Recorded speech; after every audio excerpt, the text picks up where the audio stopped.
Like I got like the thing like you've been invited, and I click accept, and it crashed Discord. Yeah, that was me. I was trying to get you on the stage, but strange that I crushed it. It's Discord. At this point, I'm not surprised by anything. Yeah, true. Test. There. Hey, Protocol. What's going on? I haven't even looked at the agenda yet. Neither have I. First topic is King Snake for moderator candidates. Yeah, you might want to look at the Modnom doc first. Oh, I will cool. look at that then.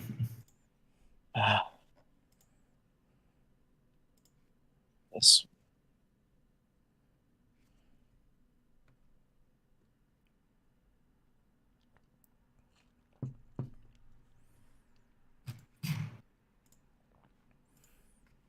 Oh, hell yeah, that's back in stock.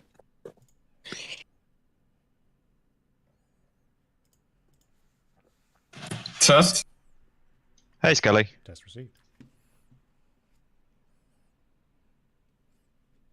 The hell's my...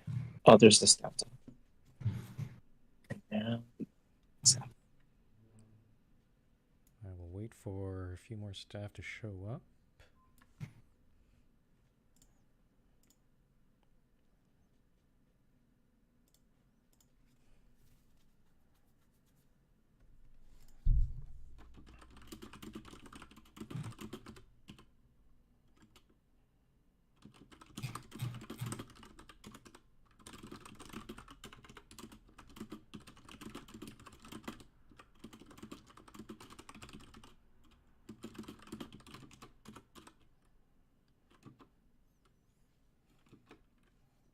The last staff meeting I was at, GSM I was at, was I think in March.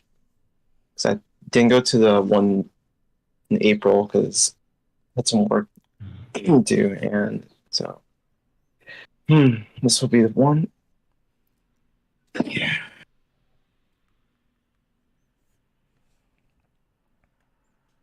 Hi, Vicky. Hi.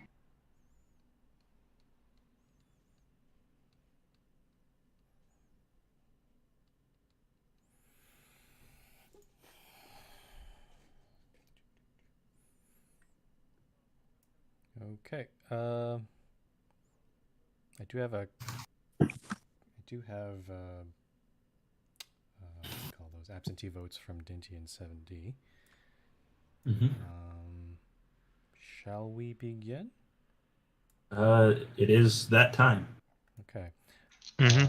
If you need more time to read the Modnom evidence, though, let me know because we can give you that time. But I'm just going to go for it then. All right, everyone, welcome to the May 2022 General Staff Meeting. I'm back from my trip, and Chief ain't here because he's busy.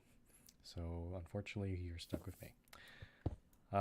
So today we're going to look at one mod nomination, or one candidacy, for King Snake. And then we have a bunch of, it's actually several community issues to go through today.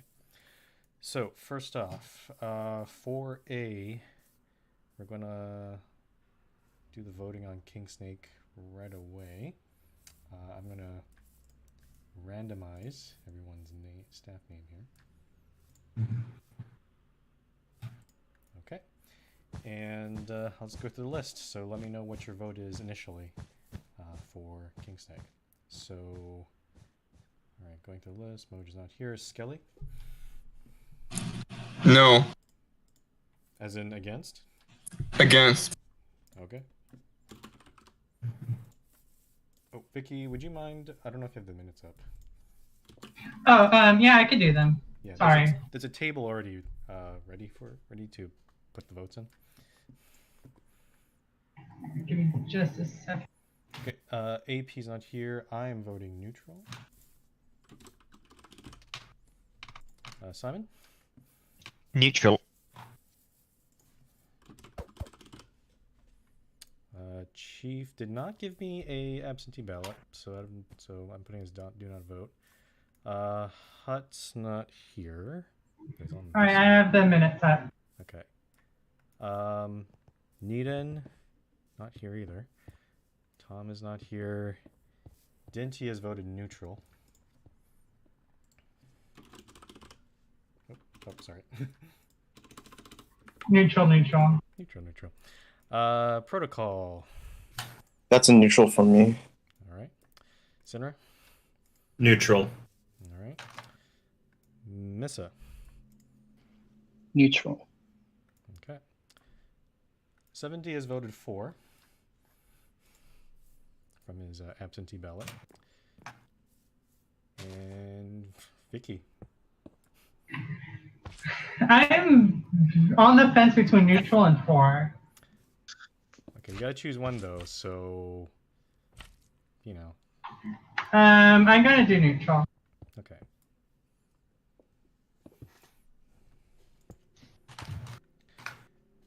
Okay. So Is that everyone voted now? everyone that's here or submitted an absentee ballot, so everyone else can be Wait. marked as did not vote. Sorry. I think Yes, I wasn't there, so just for the record, I'm voting neutral. Oh, okay. Sorry, Polo. You weren't there. Oh, No problem. You guys are coming in a problem. little later. Okay. And Polo's voting neutral. Nita, and you're here. Yeah. voting on King Snake. Ah, yeah. Let's start with neutral and see how it goes. Well, you can look at the Oh. minutes. You'll see what the vote is. So, all right. So Oh. Nita votes neutral. So that is. I was current- more leaning for, so like, I'll just roll it up. But like, no, I'll vote neutral. Sorry, I don't have that good reasoning. I just have a good feeling about it, and like, that's how far I go. So, So, yeah. right now the vote. So currently the vote is 1-4, 1, 2, 3, 4, 5, 6, 7, 8, 9 neutral, 1 against. I think my general stance with it is I'm generally fine with the evidence. For me, it's just how old some of it is. I think there was one bit in there that went back to the start of 2021. For me, I just want to see much more recent examples to consider it. I'm in a similar boat. Okay. I'm kind of. I don't. 70 didn't provide any reasoning for his 4 vote. He just said 4. But I am curious, Skelly, what's your reasoning for your against vote there? I was deliberating between neutral and against in the week leading up to this meeting. I thought the evidence was weak and not really particularly saying much about Kingsnake. I decided to go with against because in the past I said that against would generally be only if if I think the person crossed the right line. But in this case, I'm voting against because, and I don't mean this with any offense, because most people on this server don't meet this standard, but I do not think Kingsnake has the maturity to be a moderator. He's young. I know 7D is too, but 7D is pretty mature. I'm not sure I can really say that about Kingsnake. I can't really bring up any specific evidence, and I'm not saying that Kingsnake is mistreating people, but I just think that he doesn't have the maturity to be on staff. Is there any way you can be more specific than that, Skelly? Like, I mean, it's a bit of a bold statement to make without anything to back it up.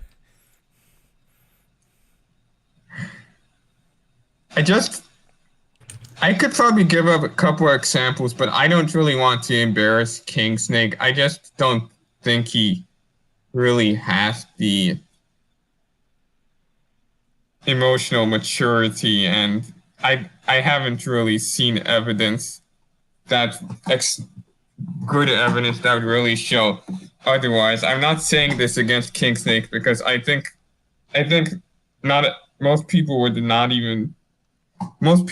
even get this far. I could change my votes back to neutral if I'm not coming across well.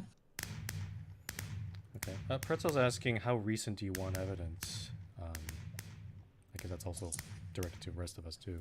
I actually did not even notice that the evidence was that old until Simon just pointed it out right now.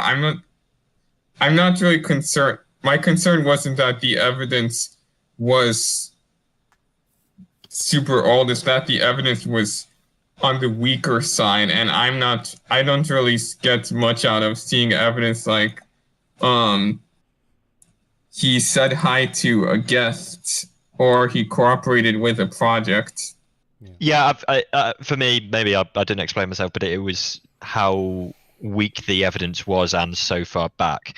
If, let's say, he would have hosted a community event a year ago, then I would still consider that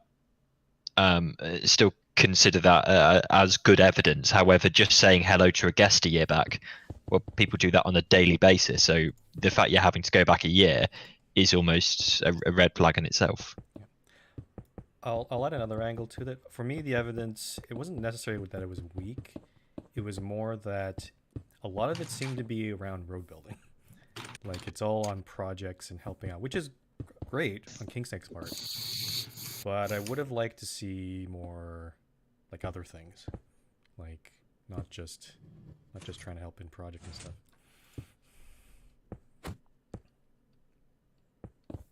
Yeah, I concur with that. Anyone voting neutral? Does anyone? Oh, I got what Protocol said something, but doesn't anyone have any other opinions that they'd like to share?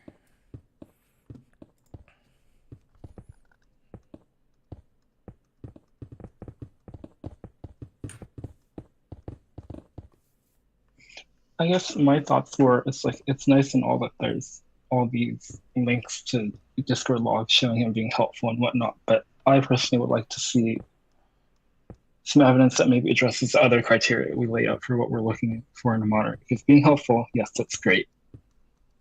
But I guess like similar to Skelly, maybe some more examples demonstrating that the candidate has emotional maturity and other things we're looking for.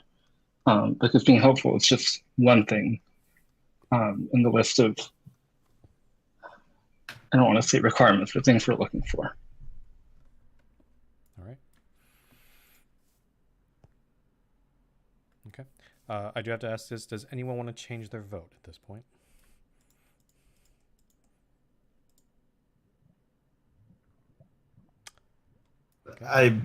Based on how people have been talking, I would consider going against at this point. Okay. Just a reminder, we have 4 neutral against. 4 means you want the candidate. Neutral is technically a no because it is basically a no. Against is really, I guess the best way I can put it is it's a hell no. It's when it's usually reserved. That sort of vote is reserved for. I think Skelly mentioned this. Like, it's usually reserved for people who you may have exhibited behaviors that aren't really acceptable or kind of Right. So I'll just stay neutral. Yeah, I'm just caution. Just don't vote against, like, unless there's a good reason to. So I'll go change my vote to neutral because it seems that we're all on the same page with Kingsnake, and I don't want it to necessarily be interpreted as I'm against Kingsnake 100%, or that it's a vote of no confidence in Kingsnake as a person. Okay, Skelly. Yeah, from what I gather, we're basically on the same page. That like if we're generally on the same page. That if we see like better evidence, then we probably consider voting for. But we just don't have that data at this point in time. For me, it's not so much that I don't want to close the door on Kingsnake right now, but I'm not sure if I'm not sure how much can even be produced that can convince me of Kingsnake. I just don't think he's ready right now, and I don't think that there's any evidence out there that could convince me otherwise. I could be proven wrong, but I just have that feeling. I have no experience pretty much with Kingsnake's maturity other than that, like emotional maturity, other than that he is capable of leading road projects to some degree. Like A360, he has made some progress, but it doesn't seem to have gone that far recently. But like just like I haven't seen anything about like his emotional maturity and like staying calm in like heated situations. That's really important as a staff member. So I think so if someone is reading this, I think it's like listening to this and what wants to know what is important. I think that's an important one. And maybe some other people here have also ideas of what should be in a moderator nomination like that. Yep. Okay. It seems like that's the consensus, so I don't think we'll spend too much more time on this. So the final vote is 1 vote for 4 and 10, correct? 10 neutral.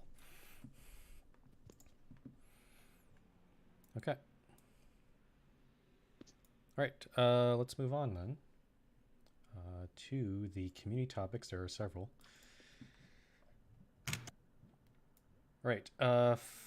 Yeah, so 5A is actually a whole bunch of mini topics regarding Discord.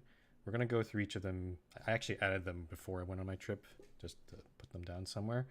So we can approve or not approve each of these. Let's go through them now.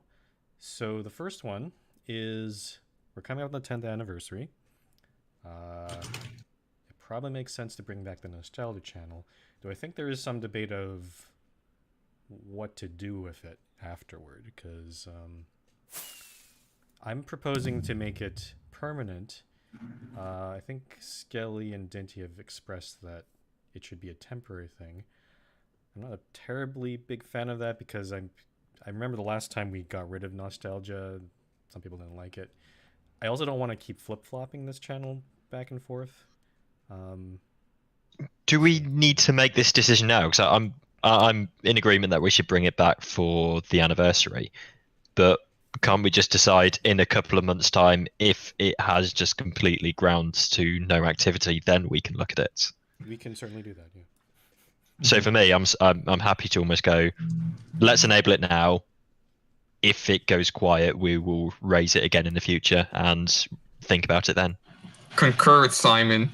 Okay. Yeah, I think that's a good idea. Reasonable. Okay. I would suggest like having a specific like time frame, like maybe like 3 months after the anniversary. Like then we can see like.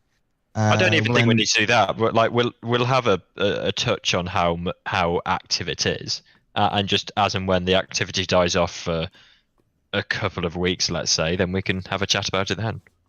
Yeah. I don't think we need to set ourselves a time frame. Let's just say yes, we are going to turn it back on now. Okay. There's one other thing I added into that topic is the naming of that channel.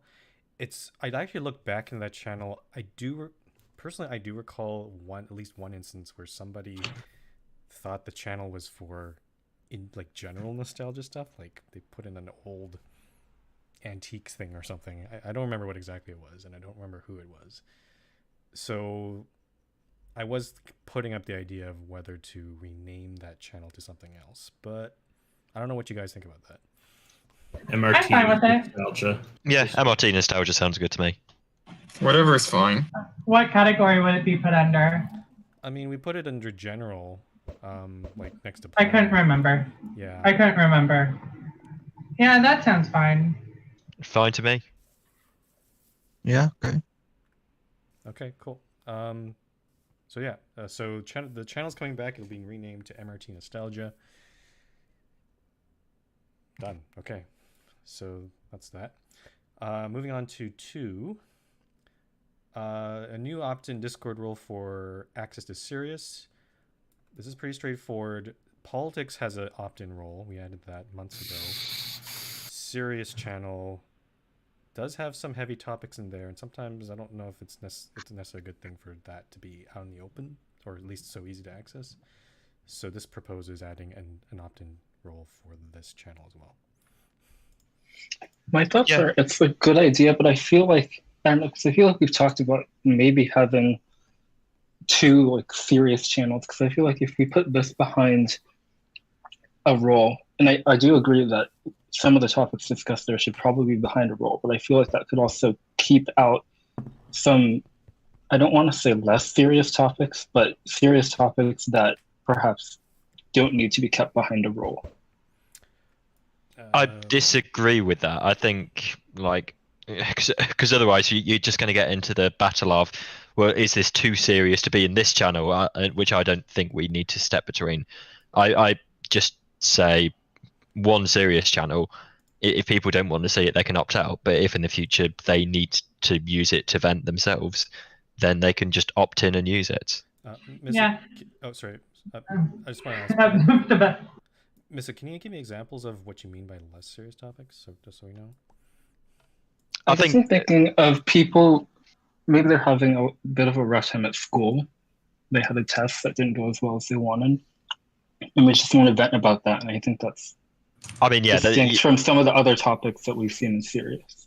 Two easily definable ones is someone contemplating suicide versus someone getting a bad grade at school. There is a clear difference between those two. The concerning bit is when you get into the grey area. As staff, I don't think we should be enforcing that difference. Therefore, I think it's best to have it in one place behind. I agree. Yeah. I think trying to split hair. I'm sorry. Oh, I just don't think we should split it, and like whether we decide to put a role behind it or not. Like, I think personally it might put up a barrier, like people who say like, hey, it's not good for my health, but like I need to put it, I need to like rent in it, and like then they have to like opt in and opt out every time they feel bad or something. So well, what's wrong with that? It's their choice. They can either keep it open, or then if they're finished and they don't want to see it anymore, then they opt out. It's not like it's a one-time thing. Like it's their choice. Yeah, and it's easy to get in and out of it just through get roles.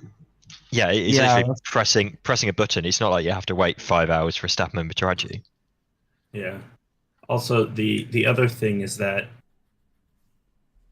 it's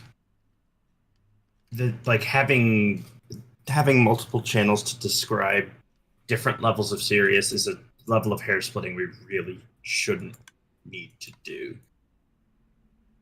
Yeah, I agree. Really shouldn't. Like I can see what Miss is saying. Like I would say that if there's like if people, we can try this out for a bit, but if people think that they need a vent channel, for example, just to, talk about their exam scores or what else, then maybe we can consider it then. But at the moment, I'm not sure what the differentiation is, because we don't know. Well, I think if it's like, sorry, I think if it's like, quote unquote, like not like, there, of course, I think there's like a gray area. I think if it's like, quote unquote, not serious enough and people just talking about their real life, then I think it just start to fall into IRL general rather than serious. Yeah. Yeah. And the other thing is that I know for myself, I don't have the capacity to really regulate the serious channel. I have enough of my own things to worry about.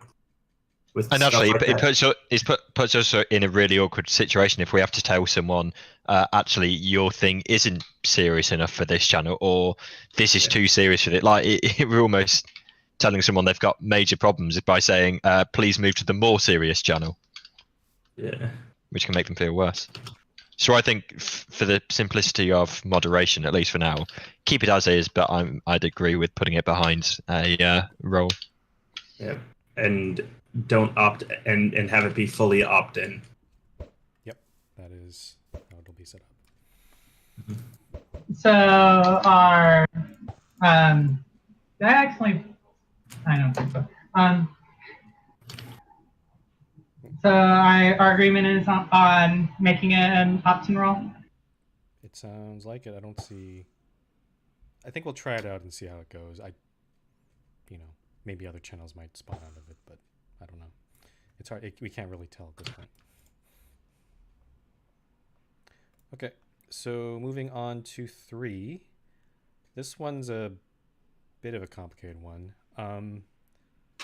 Basically, there's something I want to clarify with this one. So the initial thing the reasoning I made this topic was I noticed that usually every time we do it at every one ping for an event, we usually lose like maybe 1 or 2 people. They leave the Discord. Mind you, these people are not they're not active members. They're just still sticking around the Discord. So having being ping is probably like the last resort for them. Like they're not interested in our community, so they decide, okay, I don't want to get pinged by this anymore. But I'd like to clarify the point of this topic is to, and this is responding to Skid a little bit, like the main point of this topic is to just simply reduce the number of ping at everyone pings in general.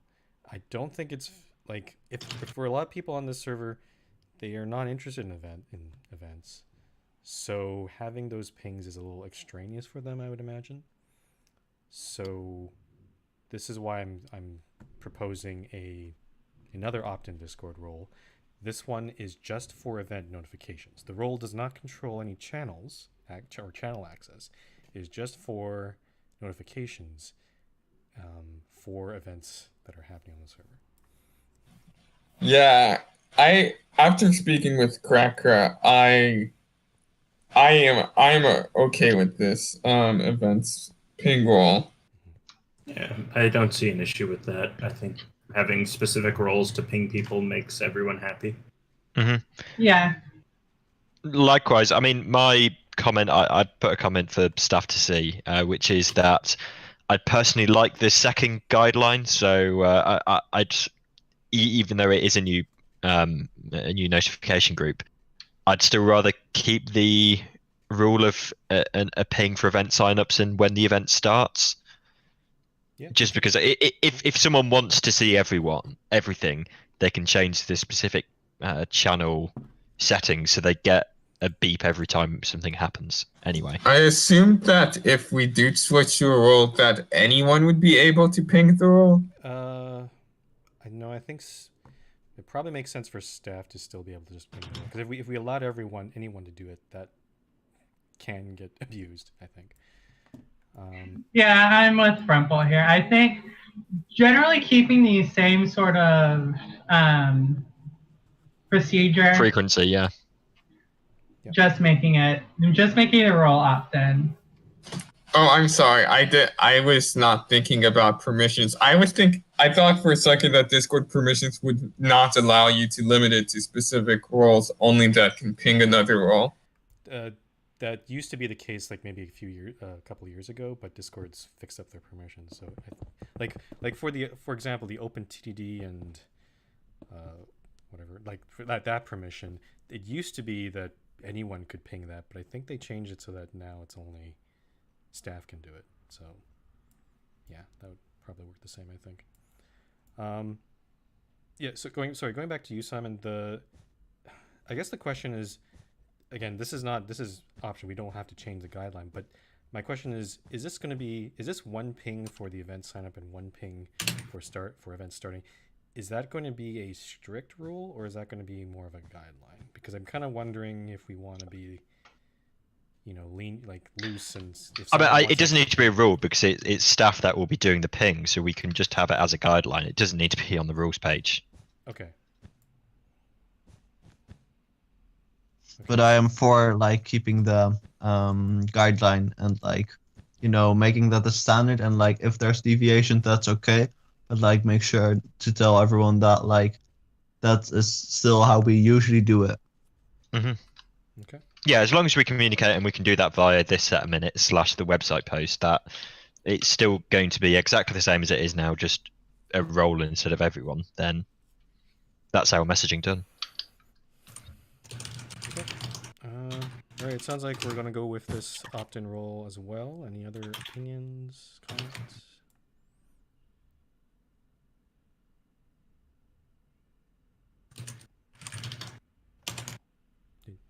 So I see people typing in live, so I'm just waiting. Oh, wait, no. Well, I was just typing in the minutes, but that's not me echoing. No, okay, no, never mind. It looks like just, yeah. Okay, no other opinions. We're moving on. The final one of this topic is pretty straightforward. Survey channels, they have been used in literal years. I'm planning to archive them and delete them. I Fine concur with with me. this. Yeah. It's about time. If we need to It survey... felt like it's. Oh, go ahead. Sorry. Go ahead, Vicky. I was just making a comment that it feels like it's been more recent since we've had a survey question, but if it's actually been November 2020. Yeah. So if I ever feel the need to bring back the survey questions, then it'll show up again. But for now, it's just adding. It's more vertical real estate space on the channel list, so might as well get rid of him. Okay, so that's approved. Yeah, cool. All right. Moving on to 5B. This one, okay, so PTLD wants to add an extension for adding timelines to the wiki. It's called Easy Timeline. Usually, in these sort of situations, I don't put them on it as a GSM topic because, you know, it's always... It's more of a technical thing that I have to look at. But for this particular one, I just want to ask people, both staff and the members of this community, is this something you actually want? Because if it isn't, then I'm not going to spend time looking at it. But if it is, then sure. Yoshi might want to do it. Have you asked him? I think it'd be useful. Well, there's a range of things I can think of straight away. Firstly, events. Secondly, comes to rail lines, you can track when the extensions were made. Within a town itself, you can track when it got the ranks. I think there's a lot of use cases there. How heavy is this on the back end, though? That's my question. Okay, Senator, if you look on the page, you can see the prerequisites. It's a little weird. It requires Perl and some other thing. So I'm not. This is so we can approve it now, but when I actually look at this, and I'm gonna try to see if I can put these requirements in. But if it turns out to be too hard, then that pretty much scuttles it. But yeah. I think that's reasonable. Yeah. Okay. Yeah. Perl and Ploticus, whatever that is. I think that's a plotting software. Yeah. Okay. It sounds like people think it's a useful thing to do. So I will look at this then, and I will get back to you if this comes back on the wiki or something. So, okay, moving on to 5C. Yeah, so this is mine. It's something I've thought of a while, and it mainly comes from before I was a staff member working on Portent. I needed game mode 3 all the time. It's a really useful tool when it comes to building in hills, when it comes to building tunnels for roads or rails, pretty much anything. It's of benefit to everyone to be able to build. The reason it hasn't been considered before mainly is that by allowing someone to go into GM3, it also allows them to teleport to anyone, and that had been a negative for two things. First of all, it would allow people access to the staff world. That, of course, isn't a concern now because it is public. And second of all, it allows them to bypass the cost of TPAs. Yeah. Now, the reason I brought it on is that I'm thinking that realistically, if there's a staff member on, anyone can ask for game mode 3, and to be fair, I don't really ask why. If someone's asking for GM3, I will give it to them, and I think a lot of people are the same. Therefore, I would suggest that we don't have that check against the TPA cost anyway. So I don't really see a need to enforce it. Simon. That being said, yeah, there is that. If we so chose, we could look at the use of a plugin to actually block that. So it would allow the GM3 for actually building purposes, but we could potentially block the teleport element of it. Simon, there's one little thing you're missing though. TPA is requesting to teleport. Mm-hmm. But if we had spectator mode with teleporting, that means anyone could go teleport to someone without their permission. But anyone could just fly to someone anyway, or likewise, Well, if I was online and someone asked for game mode 3, I would that's to them. that's significantly different. Like there are people you've seen, like there are people who don't want to be teleported to. It's considered for some as kind of rude, right? So, But I just don't see the difference. I mean, hopefully the plugin will work and we can disable that feature anyway. But it's I just I think it's almost the status quo, just with additional functionality for non-staff. We're going to the reason here. I don't agree with that, but yeah, we can go into the plugin does. It is on beta server right now, and it can. It seems to, at least from when I tested it, seemed to block any sort of teleportation. Has anyone actually had a chance to try it on beta? Because Didn't even realize it was on beta. Me. Announced it. I'm not on beta announcements, I don't think. Okay, so yeah, it's been there for a few days. My intention was if this topic was approved, I was going to update to 1.18.2 on Monday. So after that point, yeah, GM3 would then become available to trustees and above.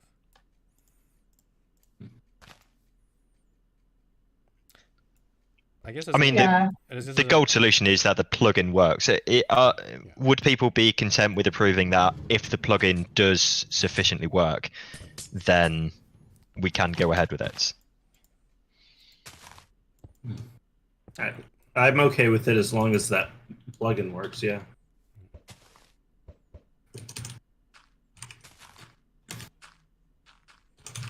Okay.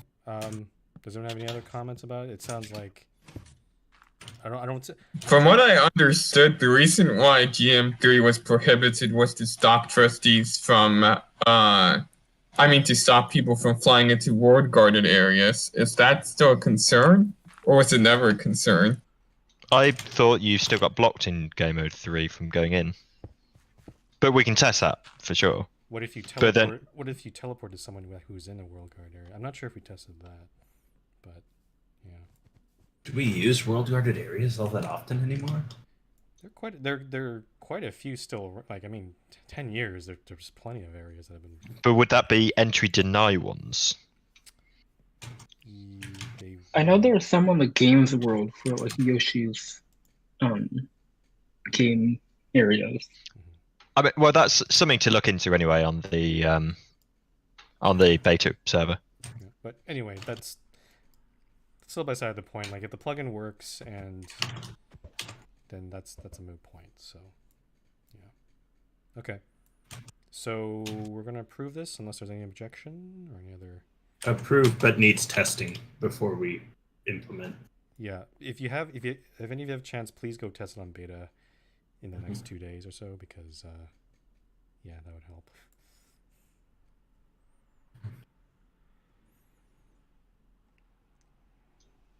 On to 5D. Okay, 5D. Let's Skelly. Would you like to explain? Let's go through this at one at a time. Like do the main part first, and then we can discuss the rest of it later. Awesome, this part. Okay, so let's see.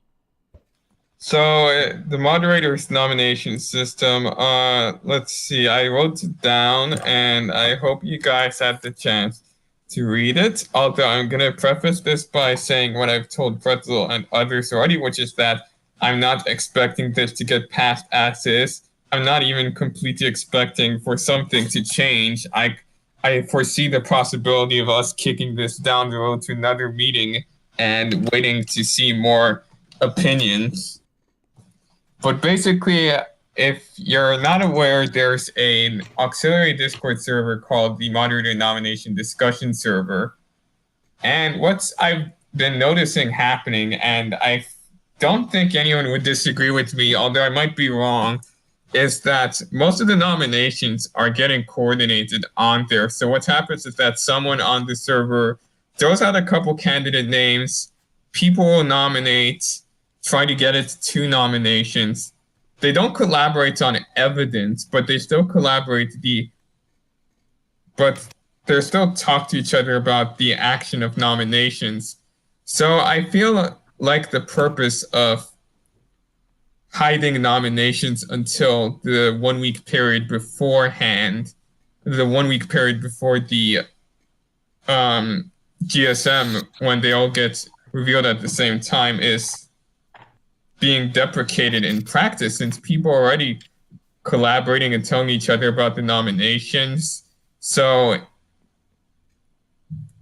if we to keep this, so my idea is that to keep this the hiding of the nominations, the keeping private of the nominations until the GSM, and letting people exercise the choice of keeping their nominations private would do a disservice to the people who are keeping their nominations private and the candidates whom they nominated, because they're not getting the chance to get talked about off server like what's happening with the candidates who are nominated by people connected to the ModNom Discord server. And I feel that it could also that by publicizing nominations, it could also prevent misinformation or rumors from getting spread about what nominations actually got accepted and which ones didn't. And I also anticipated the concern that what if someone learns of their candidacy before Frumple gets the chance to ask them if they want to accept or not. And my response to that is that most of these people would end up knowing anyways, because even if they didn't get approached about whether they accept or not already, they still very well may know from the ModNom Discord that they got 2 nominations, and so Frumple might be awaiting Frumple to come talk to them anyways. I know that sounded really rambly, but I did a better job of writing it down, so read that. I'll add on to this. I'll try to if you don't mind, Scale, I'll try to summarize. Basically, the reason why nominations are held private until 1 week before is because the original nomination process that I proposed had in mind that people would be discussing the Discord channels in that 1 week before the GSM. It's to make sure that all the candidates, had the same amount of time for people to discuss things. Clearly that didn't work the way we wanted, or we expected.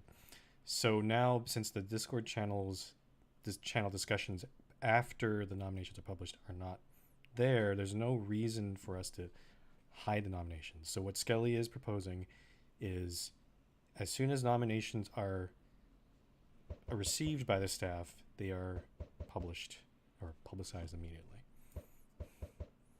What I'm proposing is that before the GSM, when you create the public agenda and put it on in Discord, instead of hiding the ModNom document, you publicize the ModNom document at the same time so people can already see it. Yep. Mm-hmm. I don't see an issue with this, considering how public we've made the process up to this point. Yeah, likewise, no problem. And I think it's a longer term question. Do we need 2 nominations given how dry it has been as of late? But I don't necessarily think we have to discuss that today. Well, Skelly has put in a section later, because it's already been this. I think it's worth discussing a little bit since we're on the topic. We don't have to make any decisions now, but before we get to that point, can we at least decide on just publicizing the nominations? Can we just say yes to that for now? Yeah. Okay. So, unless there's any objection, we're gonna go with that.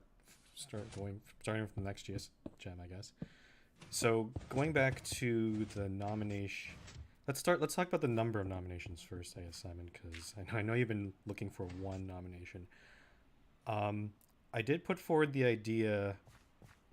The main thing that the reason I've been generally against that is because I want to make sure that when a nomination is submitted, or when a candidate is put forward, they at least have not the support of just one person. That they have at least support of, 2 or many people. But for me, I think that that's less prohibitive than getting a full support of staff in the first place. So I think we've already got a higher threshold in place. It's no. I was about to explain. It's mainly that part is mainly to prevent someone. I'm gonna point to 7D because he did it before. Like someone just shotgunning a whole bunch of nominations. Like if that what I worry is the if we do that, if we just strictly bring 2 nominations down to 1, we're gonna be looking at so many more candidates that would probably more likely not reach our standards, I would say. Like, and there's also the question of, what are the standards of nomination? That's a whole other topic, but yeah. Simon, did you read? I don't know if you read. There is a private thread, I think. I did not read that thread. So the idea I propose in there, instead of going from 2 to 1, is instead, well, not more like I said, but we can allow 1 nomination, but on that nomination, because the main thing from the nomination Discord is when we get those 2 nominations, they end up being very similar because people have collaborated on them. They've pretty much written the same stuff. They may have collected the same evidence. So what I'm suggesting is maybe we can allow just 1 nomination, but it has to have at least 2 signatories. Two main people that are proposing it, like the main writers of the nomination, you could say. They're assumed to be the ones who have written it, who've done most of the writing, and they've also done most of the collection evidence. You could also add on to their, if people want to add their, they see this nomination, they want to add their names onto it, like they approve of it or they agree with it, then we could also allow that. But that, I'm not sure if we want that. I think that could get too intensive on the staff if we get 30 emails saying, I want to have my name on this. True. It also could turn into a popularity contest, which is not exactly how we want to look at this. So, but it is an option if we want to do it like that. I mean, yeah, we don't necessarily have to do everything in one meeting. How about we could just do the 1 step now that we've already approved of going to a public document, and in a couple of months, if it is still as dry as it is now, then we can look at reducing from 2 to 1.5. I'll call it in your proposal. Yeah. Okay. Yeah. If we need more time to just flesh it out, because in my head it sounds like a good idea. I don't know if there's anything else we need to put into writing about it or not. But yeah, we can look at it at the next GSM if you like. Skelly, there were other issues too. I don't know if you want to touch on those at all. Okay, yeah. Okay, so the only other issue I talked about was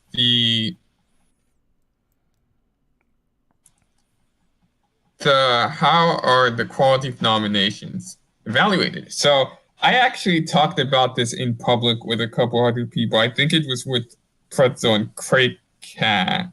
I don't know if he wants to pronounce Craycat or Cray. Okay, anyways, so I talked about how I feel like it's mostly the same staff members that are reviewing the nominations, which is myself and Dinty, and sometimes a couple others participate, but still feels like it's mostly the same ones of us who are getting in the first ward. Part of that might be because of Frumple going on vacation last month. I don't know if there's an easy answer to this.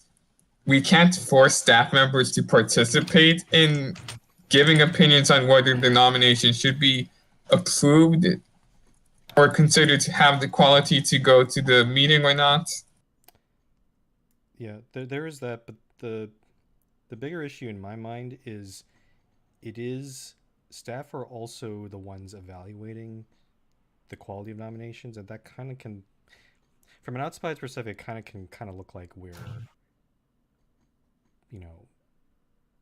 how do I say this? Like we're gatekeeping. Let me put an example. If someone on the outside thinks that their nomination shouldn't have been rejected, they might think staff are keeping them out just because they, for other potentially like petty reasons, for example. That might not be true, but that's the perception that's given out. I was about to say that if multiple staff members if more staff members participated, then it would be better. But there's no way anyone in public would know that anyways. Correct. I mean, I think I think so far it has been, and it should be a discussion before it gets rejected. Like, I don't think one staff member should be able to unilaterally deny nominations. But as long as it gets discussed amongst staff, then we're going to reach a consensus. But yeah, I agree with the principle that we shouldn't be rejecting it we should be. That should be a fairly low bar. Sorry, there's a lot of stuff. I'll get to the stuff in meeting live. Simon, again, still the problem though is, as Kelly said, people wouldn't see that discussion, right? They wouldn't know that we might like multiple staff members might have looked at it, but they won't know whether that was, like that was we came to that decision fairly, is what I'm trying to say. Dinty's saying it might be made easier if we asked people to specifically address all or most of the criteria. That's where we just get a list of they have been trustee, they don't have a warning. It's and to be fair, some people may not have strong cases for all criteria. It's also subjective. Not completely, but there's a bit of subjectivity there, right? Technically, we're supposed to make them address all the criteria anyways, or at least most of them.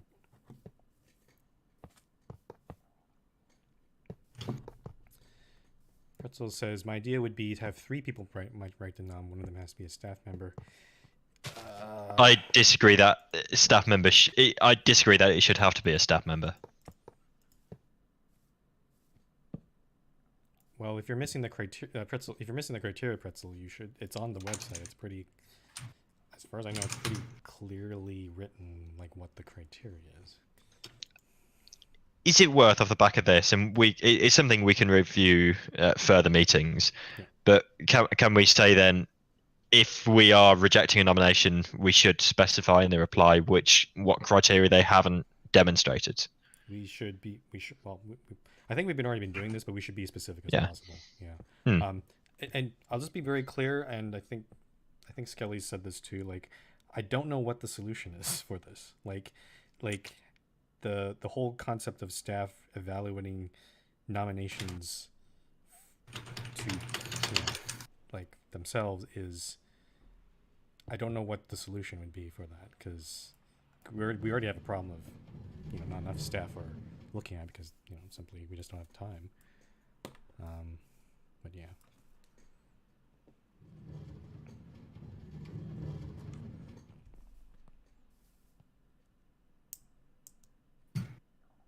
Pretzel's asking, how do we prevent such dry nominations? Like, it's up to the people to put in the effort and time to write a good nomination. There have been pretty good nominations before. Like, to be blunt, I've got no problem with dry nominations getting onto the agenda, which is the hurdle we're discussing here. Like, dry nominations will naturally be filtered out when it comes to staff voting.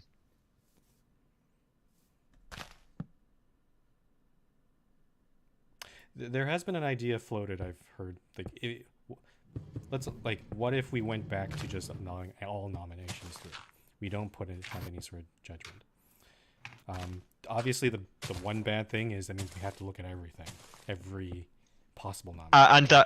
And then at that point, you basically do have a single nomination required, because someone sends in a nomination, and someone else could just send in saying, I nominate this person because I think they would be a good staff member. Yeah. There's no additional context given, but if someone did that for every candidate that had one nomination, then it's more of a question. So I think there has to be some filter. Yeah, it's more of a question. Do you reject it at that point, or do we just go laissez-faire and just say, okay, we'll just accept it. Other people can look at it, even members. But at that point, is it easier just to say we accept one nomination? Because people could just second every single other nomination on the agenda. and it could become a popularity conflating- contest if everyone does that. I think we're complaining the 1-2 thing. Like I'm just talking about like judging.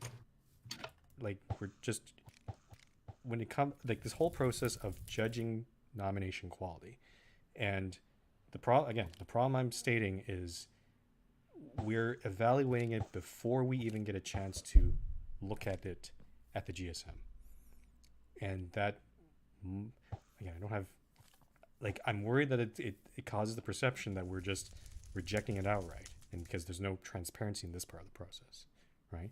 So I mean, I'd be happy to trial that for the next couple of GSMs, but just to see what does happen. But I fear that at this point we could just end up with nominations which are I nominate person A because I think they will be a good staff member. yeah, No additional detail. Yeah, I am. That is the one drawback of it, but the upside is then there's no more questions about like we're all the nominations that are put through are shown, like even the really bad ones, and then we're judging them at the same time at the GSM. We're not rejecting them beforehand, right?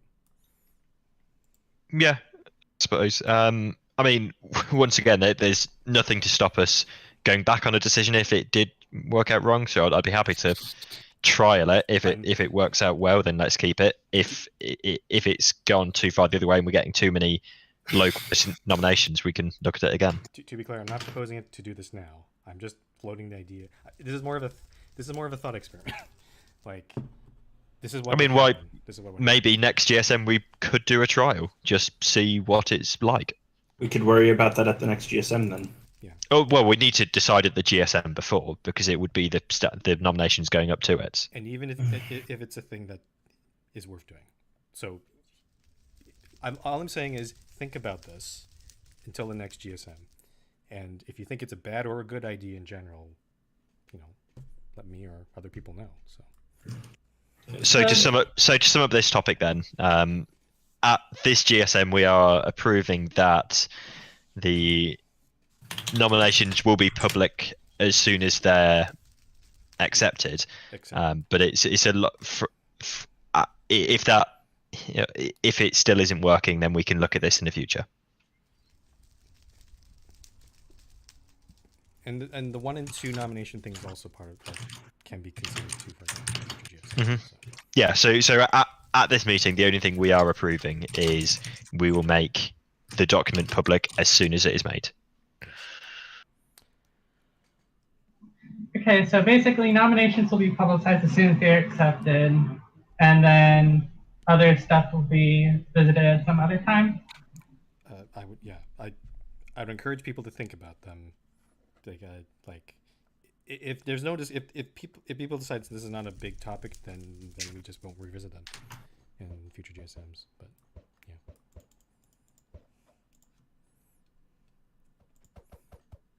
Okay. I think that's it. I think so. That's the end of section 5. Okay. Moving on to topic 6A, the B86. Looks like it's going from Grass Bush to Sky Atlantis.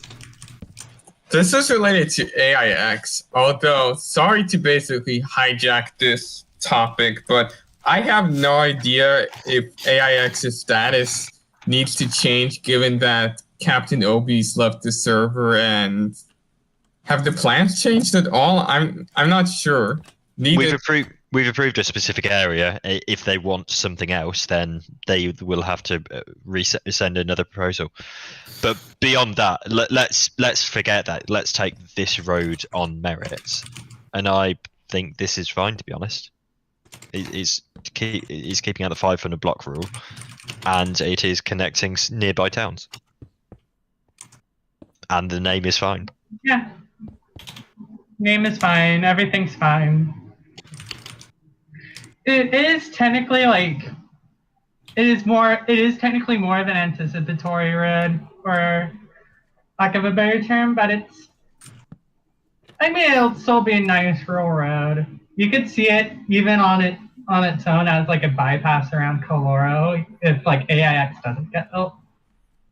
So It's something. Yeah. Just out of curiosity, is there a likelihood? Like, what's the likelihood of AAX being built? Because I don't have no idea how the product's doing. Like, I'm not gonna- Well, they'd need to resend in a proposal because they're changing the area and design of it, I think.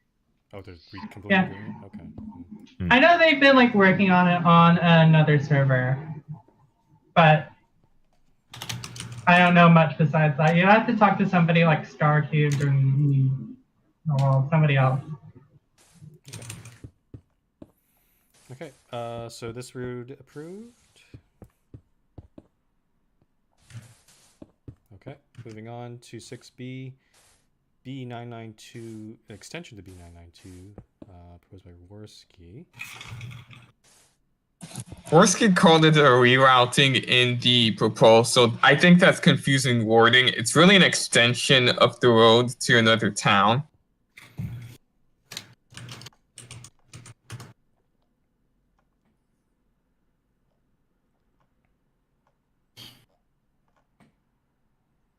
I have no objections. Sorry, I'm just trying to look at the map. What do the different colors mean? It's Just about to ask that. There. Yeah, red is a. Oh, right there, yeah. So green is existing, blue is going to be a tunnel, red is going to be overground. Yeah, that's fine. I'm fine with that.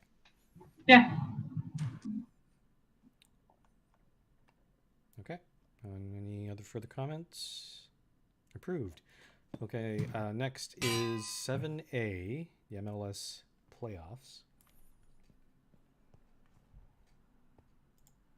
Nothing changed other than that we'll have less team in the playoffs probably.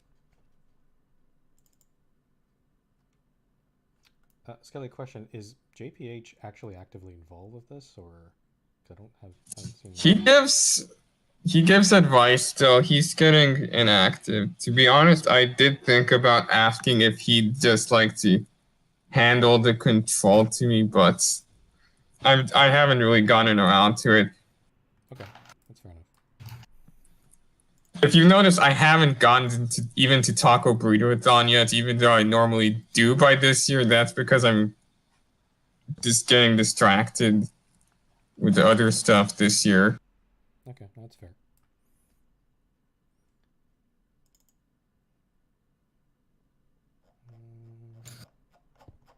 The prize amounts are the same as last year too, right? Yeah, they're the same. Okay. No inflation. The only thing I wonder is, do you want to add a participation prize, which has become the norm with events? And you don't have to give an amount now, but is that something you would consider? I haven't really considered it because we've never done it before. I mean, we could, I guess. It's hard work, even if you're just a random team who finishes at the bottom of the table with 4 points at the end of the year, but... Well, we've got it starts in July, so there is one more GSM, and actually this could go on an ISM as well. So I'm content with approving it as it is now. But if you do want to change the prize amounts / add a participation prize, then put it on a future agenda and we can discuss it then. But I'm content with the approval you have put forward. Yes. Well, I'll think about it. Sounds good. So approved? Yeah. Approved. That's Approved. it for 7. Nothing on 8. So yeah, 9A. I've just put it in one topic. So this is the allocation of both the Islands extension and the Zephyr South extension. I've put in the agenda what I'm proposing. First of all, Cracker will be getting I-56, which was their first choice. Aindrago will be getting this link station, which we're at now, was his only choice. PTLD, ZS48, his only choice. Albert is the only person I couldn't assign their first choice to because I assigned it to PTLD and I thought PTLD's request was stronger. But Albert is happy with I-49, which he said would be his second preference. So I'll be going with that. Out of curiosity, Simon, how many stations were added in total here for this extension? Off the top of my head, I'd have to look on Diamap because I can't even remember. It's about 20.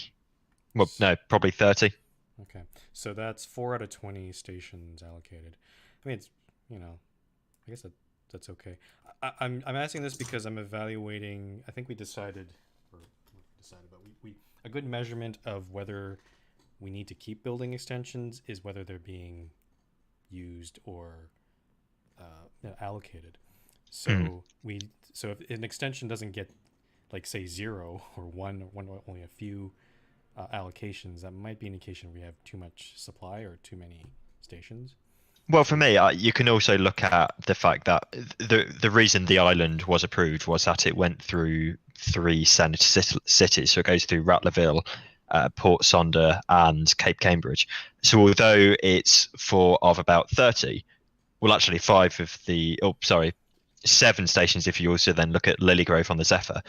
7 of those 30-ish already had a town there. There were a number of others that were, there were a couple of others that there were towns there, but they weren't sufficient to be named yet. So excluding with 20 stations in total, how many of those were already going through existing towns? Then, just off the top of your head. So 2 stations. So we'll look at the island first. So 2 stations in Rattlerville, 2 in Port Sonder, and 1 in Cape Cambridge. So that's 5 of the line, and then Zephyr South was just Lilygrove, so 2 of the stations. So in total, how many is that? But that was the motivation. These lines weren't built for the purpose of claimable stations. They were built for the purpose of, first of all, let's connect these senator cities. Second, let's extend the Zephyr to provide another linkage. Okay, but still, I do want to keep that measurement in mind. Just, you know, I guess it probably applies more for extensions that go out in the middle of nowhere. But, yeah. Okay. Cool. That's it. That is the end.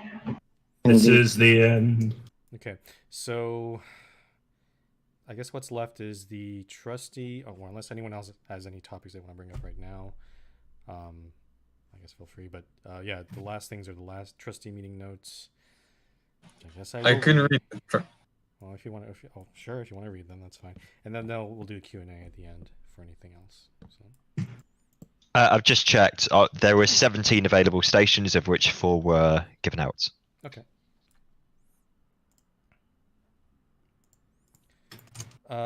Is someone supposed to send the trustee meeting notes to me, or whoever was going to read them? Or Scully? Elites just dropped them on top of every staff member. Let's see. The trustee meeting for Friday, today, May the 14th, 2022 of the Common Era, in memory of Alex W. at the Sam Civic IKEA Transit Center, the Honorable Elites Neon Speaker. Nominations. Number 2. Nominating any/all laggy chunks for trustee, tied 2-2. Speaker votes nay. 3.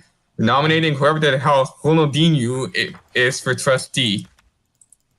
Ronaldinho for trustee. Passed 3-2. 4. Ceding the ownership of 1 square meter of floor to Speget007. Passed 4-0. Speaker allows early general item. Number 5, censored because it's talking about nominating the owner for guillotine. Number 6, nominating the MLS Sandvik Shadowpoint inaugural season for series for trustee, passed 4-2. 7, nominating this floor, and it's a link to IKEA search for floor, to replace the floor Frumple 8, passed 6-0. 8, nominating this nominating the spyglass that Percat is holding on to trustee, passed frankly dear, I don't give a damn, to 0. Number 9, nominating Shit Ting toothpaste for trustee, passed 3-1 despite voter fraud. Number 10, nominating the class 455 for trustee, passed 3-0. 11, motion to make Quinn the couple family homes a real thing, passed 4-0. 12. Voting on motion to declare the MRT to be Eurovision phobic, failed 1-3. 13. Motion to adjourn, passed 2-0. And it ends, I, Speaker Elite Neon, the duly elected representative of the trustees and duly elected president of the Philippines, do hereby declare this document to be the will of the trustees and their speaker, who is also the Senate of the President of the Philippines, Elite Neon. Why? Just I will log on again later on to give it to Chief Boz X when he's back from his vacation, so it can go to the Bawabik Library. Bawabik Library that I'm 90% sure is actually just a code for him putting it in the incinerator.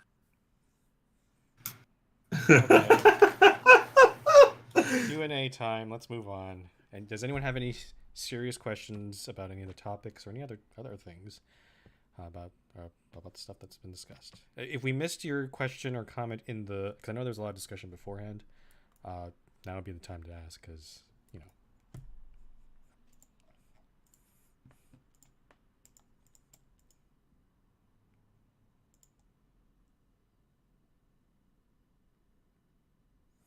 Pretzel is asking. Oh yeah, I forgot. Yeah. Ping. Yeah, you can ping me also in Discord or PM me in game if you want to get my attention. Just make sure I get to your question. Pretzel's asking 5D will be visited at a future meeting. The only thing approved was posting noms early, correct? Yeah, basically, like 5D. All the other stuff in 5D is just more. The best way I can describe it, it's exploratory. Things that we might want to change in the process, like the 1-2 nomination thing, the how we're going to judge nominations sort of thing. We don't have answers to those. We might come, if we can think of something concrete, or we really think that these things are useful or will help improve the process, then we will revisit them in a future GSM.